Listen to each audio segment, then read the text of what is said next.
12일 오늘 토스증권에 따르면 개인 투자자가 올해 토스증권의 주식 모으기를 통해서 가장 많이 사들인 종목 글로벌 전기차 기업 테슬라로 나왔습니다. 이 주식 모으기는 해외 주식은 1,000원부터 소수점 주문이 가능한 것이 특징입니다. 지난해에 이어서 부동의 1위 자리를 지켰습니다. 2위는 애플이 차지했습니다. 최근에 투자자들이 애플에 기대감을 보이고 있습니다. 아이폰 16 시리즈 나왔습니다. 미국 캘리포니아 애플파크에서 신제품 발표 행사를 열고 아이폰 16 시리즈, 애플워치 10, 에어팟 4 등을 공개를 했습니다. 아이폰 시리즈 중에서 처음으로 인공지능 기능이 탑재가 된 것입니다. 이렇게 AI 디바이스로의 교체 수요를 자극하는 단초가 될 것으로 예상됩니다. 올해 글로벌 주시장을 주도를 했던 AI 반도체 기업 엔비디아가 3위입니다. 국내 1등 대표주주 삼성전자도 7위에 올라와 있습니다. 이렇게 종목들 보면 ETF의 비중이 많이 늘어났습니다.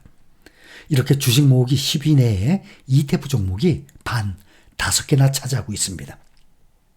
SCHD, TQQQ, QQQ, SPY, VOO.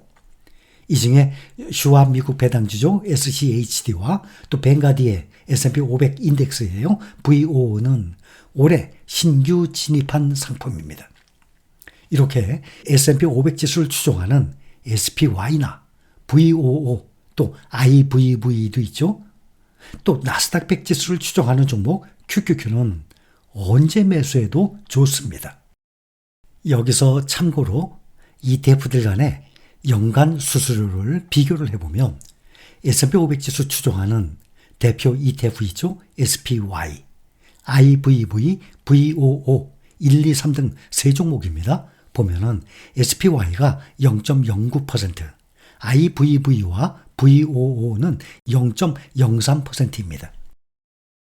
이 연간 수익률 보면 똑같다고 보면 됩니다. 그래서 어디에 투자하든 크게 문제는 안 됩니다. 그런데 나스닥 100, 이것은 QQQ가 유일합니다. QQQ는 0.2%예요.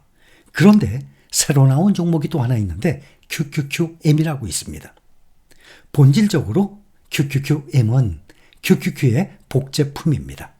대신 연간 수수료가 0.2%가 아니라 0.15%로 0.05% 더 낮습니다. 그리고 같은 회사에서 나온 것입니다. 동일한 회사 인베스코에서 나온 것입니다. 동일한 포트폴리오를 추적합니다.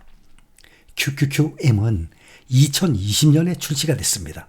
현재 자산이 약 310억 달러, 약 41조 정도 됩니다. 상당히 큰 규모입니다. QQQ는 1830억 달러, 약 244조. 우리나라 2등 기업이죠. SK하이닉스. 현재 122조니까 딱 2배입니다. QQQ가 우리나라 SK하이닉스의 시가총액 2배 규모입니다. 새로 나온 QQQM에 비해서는 시가총액이 한 6배 정도 차이가 납니다. QQQ와 QQQM이 추적을 하는 나스닥 100 지수는 그중에 빅테크주들 100개 중에서 빅테크주들 10개 주식이 자산의 거의 절반입니다. 나머지 다른 90개 종목들이 나머지 50%를 차지할 정도입니다. QQQ와 QQQM의 중요한 차이점은 거래량 차이에서 크게 차이가 납니다. QQQ는 하루 평균 170억 달러를 거래합니다. 반면에 QQQM은 겨우 3억, 4억 달러 정도를 거래합니다. 매일매일 조금씩 차이가 나겠지만 일일 거래량이 20배, 30배, 50배씩 차이가 납니다. 그러니까 같은 지수를 추종을 한다면 이왕이면 시가총액이 더 큰 종목, 일일 거래량이 많은 종목에 투자를 하는 것이 더욱 안정적일 것입니다.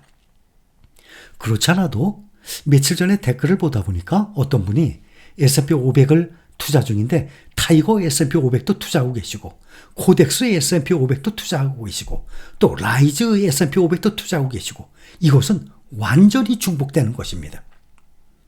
S&P 500, 나스닥 100은 코덱스든 타이거든 또 에이스든 어디든 간에 한 종목만 매수하면 충분합니다.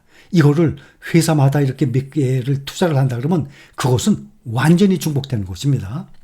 또 개별 종목들 보면 주로 빅테크주들 많죠. 테슬라, 엔비디아, 애플, 마이크로소프트, 아마존 이러한 종목들.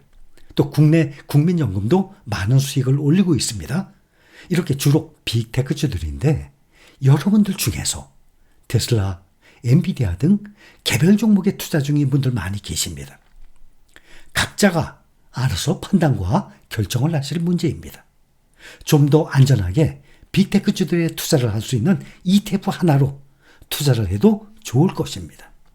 특히 테슬라 2배 레버리지, TSLL, 엔비디아 2배 레버리지, 갑자기 이름이 NVDL, 그 다음에 또 반도체 3배 레버리지 SOXL, 또 뭐 있죠? TQQQ, 나스닥 100 3배 레버리지 TQQ, 이런 레버리지 투자야말로 신중을 기해서 각자가 판단해서 투자를 하기를 바랍니다. 또 말씀드립니다. 앞으로도 계속 말씀을 드릴 것입니다. 우리의 메인 메뉴는 미국 시장입니다. 그 시장 전체에 투자를 하는 S&P 500, 나스닥 100, 필라델피아 반도체 지수를 따라가는 패시브 ETF, 이 세 종목이 가장 기본 베이스입니다. 많이 말씀드렸죠? S&P 500 ETF, 타이거, 코덱스, 에이스, KB스타, S&P 500이나 나스닥 100. 타이거 하시든 코덱스 하시든, 근데 이왕이면 시가총액이 많은 것이 좋죠. 안정적이고. 그렇게 S&P 500과 나스닥 100을 ETF에, 또 필라델피아 반도체는 타이거 필반나가 있고, 코덱스 미국 반도체가 있고, 에이스 글로벌 반도체 탑4 중에서 한 종목 정도 하면 될 것입니다. 비중은 각자가 알아서 포트폴리오를 잘 짜시기 바랍니다. 또 거기다가 이제 세 종목이 기본이죠. 거기다 추가로 미국 빅테크주들에 투자를 하는 타이거 미국 테크 탑10, 코덱스 미국 빅테크 10 방플러스죠. 또 에이스 미국 빅테크 탑7, 이 중에서 또 한 종목. 그리고 지금은 크게 하락을 한 상태이지만 미래를 보고 중국이나 국내 2차 전지에 또 투자를 하는 거고, 또 글로벌 럭셔리 명품주에 투자하는 ETF가 있고, 그리고 국내에서 원화로 투자할 수 있는 2배 레버리지, 타이거 나스닥 100 레버리지, 타이거 필반나 레버리지, 에이스 미국 빅테크 레버리지, 수익률 꽤 좋죠? 이렇게 2배 레버리지에 일부 투자할 수 있고, 또 미국에 직접 달러로 투자를 하는 3배 레버리지죠. TQQQ, SOXL, 그리고 엔비디아의 2배 레버리지 있어요. NVDL 등. 특히 레버리지에는 많은 비중을 두지 마시고 그 심한 변동성을 감당할 수 있는 분들에 한해서만 하시고, 이렇게 포트폴리오를 만들어서 몇 년이 지나게 되면 지금보다도 더욱 높은 수익률에 만족을 하게 될 것입니다. 평균 5종목에서 10종목 사이면 충분하리라 생각이 듭니다. 저는 우리 신림가족 여러분들이 한 분도 낙오자가 없이 함께 성공적인 노후 대비를 하는 것이 목표입니다. 이렇게만 시간에 투자를 한다면 우리 모두 주식 투자로 성공할 수 있을 것입니다.